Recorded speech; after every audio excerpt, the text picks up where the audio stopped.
Hi, I'm Mike from 1A Auto. We've been selling auto parts for over 30 years. We're dedicated to delivering quality auto parts, expert customer service, fast and free shipping, all backed by our 100% satisfaction guarantee. So visit us at 1AAuto.com, your trusted source for quality auto parts.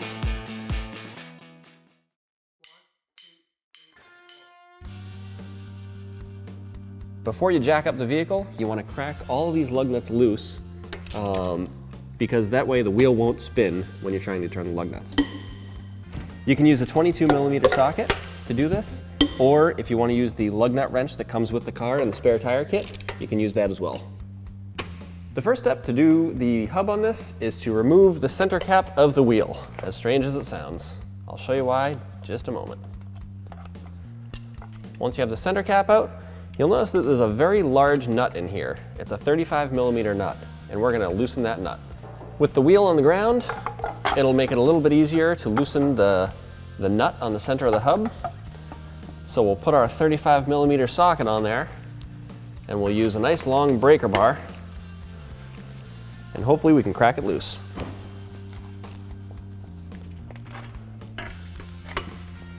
Just like that. You can use a jack and jack stands to lift the vehicle in a driveway situation or a garage, but we have a lift to make the video shooting a little bit easier, so we're going to go ahead and raise it up on the lift. Now we can pull the wheel off of the vehicle. Now we're going to finish taking off the 35mm nut. You can spray a little rust penetrant on here to make the nut come off a little easier, and if you live in a climate where there's no rust, it probably won't be an issue. But now we can just spin this nut off with the socket. So normally you can just push these axles right out. In our case it's a little bit stuck just because it's a little rusty. So what I'm going to do is I'm going to put the nut back on just a little bit, just so it's flush with the end of the axle. And then I'm going to take a mallet that is rubber on the end, and that way I won't damage any of the end of the axle or the nut. And we're going to tap it. There we go. So now the axle's loose, and we can slip the nut right back off. We're going to take off the 14mm caliper bracket bolts right here with a 14mm wrench. There's the top one. There's the bottom one. You can pull them out by hand after you crack them loose. If the caliper is stuck on there, you can kind of hang on it like this a little bit and compress the piston, and then it'll come right on or come right off, just like that. And then what you want to do is you want to hang the caliper with some mechanics wire or a bungee cord, and that way you won't damage the brake hose right here, because if you just hang it from the brake hose, it will undoubtedly damage it. Now we're going to take out the two caliper bracket bolts. These are 18mm, so I'll use an 18mm wrench, or you can use an 18mm socket and get them loosened up and taking them out. Once you crack them loose, hopefully you can spin them right out. Now you can pull the caliper bracket off with the pads. Right here we have a T30 Torx bolt holding the rotor to the hub, and we're going to remove that. I mean, this has brand new brakes on it, so I know that this bolt is going to come right out. But a lot of the time it'll be rusted in place, and when you try and turn it, the whole thing will spin like this. If that's the case, you can put a wrench on it, just like that, and then hold it with one hand and turn it with the other. And that will allow you to pull the bolt out, put a little more force on it, and get it out in one piece, hopefully. Now we'll pull the brake rotor off, just like that. Right on the back side of the knuckle is the ABS sensor. So we're going to put a 10mm socket on it and crack that loose. And you can pull the bolt right out, just like that. And then with the bolt out, you should be able to just pull the sensor right out of the knuckle, just like that. Now we're going to pull the 3 bolts out of the hub that go through the knuckle into the hub. We'll start with this easy one on the bottom. It's a 13mm, And I'm using an extension and a swivel to try and get in there a little bit easier on a 3/8 ratchet. Up at the top is another 13mm, which will also use the short socket, the swivel, and the extension to remove.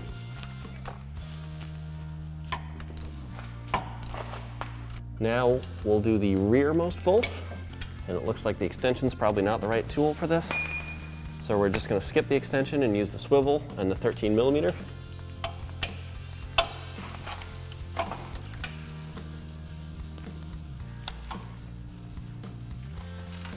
And there's the third one. The hub should be able to be removed from the knuckle now, so we are going to actually hit the back side of it with a hammer to try and release it from its grip.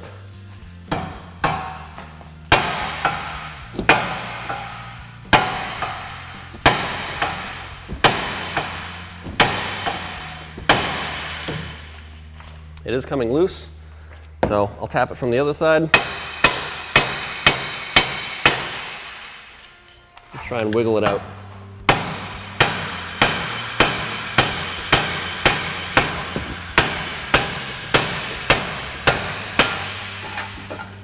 There we go.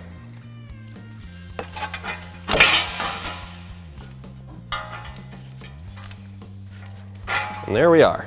Here we have the old hub and the new hub. You can see they're essentially identical. They have the same holes in the same spots. It has the bolt for the rotor, same splines on the inside.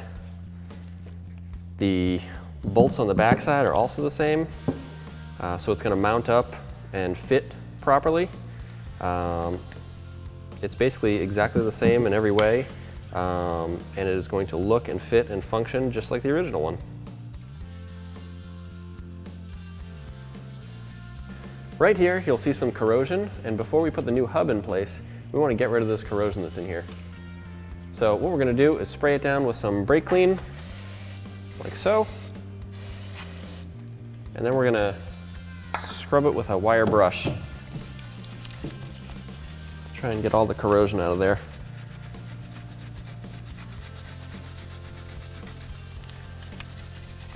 Now that we've cleaned the corrosion, I'm going to put a little grease around here, just because I'm going to try and prevent the corrosion in the future and make sure that the bearing goes in nice and smoothly.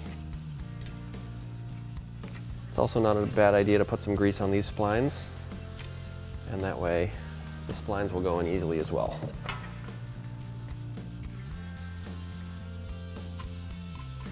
Now we can put this in place and slide the hub over the axle. Get it lined up as best we can. And then you can take one bolt and slide it into the hole to try and get everything to sit in place. Now we'll slide the upper bolt in and put it in by hand. And then we'll do this front lower bolt and put that in by hand as well. Now we can use our 13mm short socket, swivel, and extension to start tightening the bolts up. We'll start with the top one. You want to make sure that you go around and tighten them evenly so that the hub goes in the knuckle straight.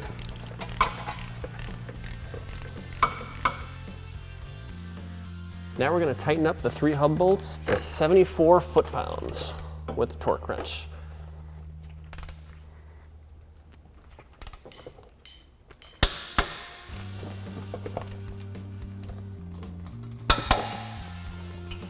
The ABS sensor is very similar. You can come over here and slide the ABS sensor into the hole in the knuckle. On the ABS sensor itself, there is a 10mm screw that needs to be put back in. So we'll put it in by hand first. That way we don't cross-thread anything. And then you can use your 1/4 drive ratchet and your 10mm to tighten it down.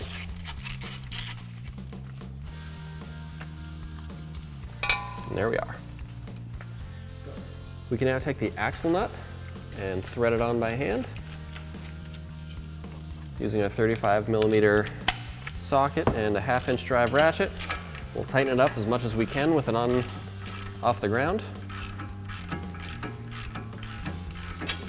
Now it's tight, and we'll be sure to torque it once we get it back on the ground.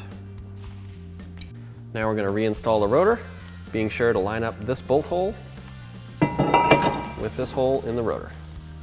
And now we can put this Torx bolt.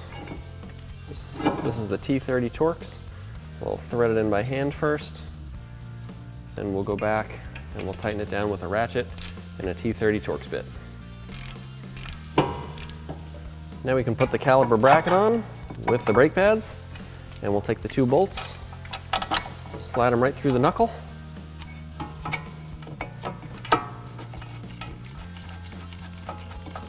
and start threading them in by hand. All right, these 2 18mm need to be torqued to 140 foot-pounds, which is quite a lot. So we're going to tighten them up evenly and then torque them.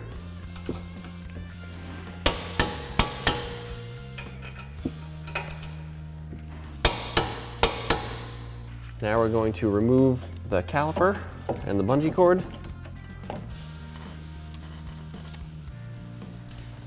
And if the caliper piston needs to be compressed, you can compress that with a C-clamp. Most likely it's not going to need to be, because when you pulled it off, it should have been fine. So we'll slide it right over, and then we'll reinstall the 2 14mm bolts that hold the caliper on. Once they're tightened by hand, you can come in here with a torque wrench and torque them to 20 foot-pounds. We'll slide the wheel over the lugs, and then we can come in here and we'll tighten up the lug nuts by hand. Now we'll put the 22mm socket on here with a 1/2-inch drive ratchet, and we'll tighten them up as best we can with the vehicle in the air. And then once we get it on the ground, we will tighten it up and torque it properly. Now we're going to lower the vehicle right back down to the ground. Now we're going to torque the wheel in a cross pattern to 125 foot-pounds.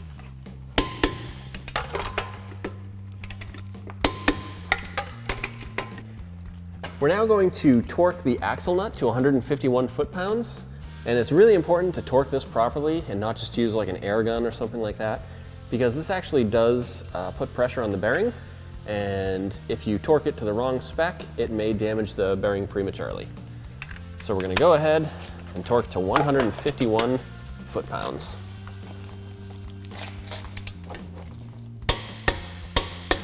With that torqued, we can now put the GMC center cap right back in the wheel. Thanks for watching. Visit us at 1AAuto.com for quality auto parts, fast and free shipping, and the best customer service in the industry.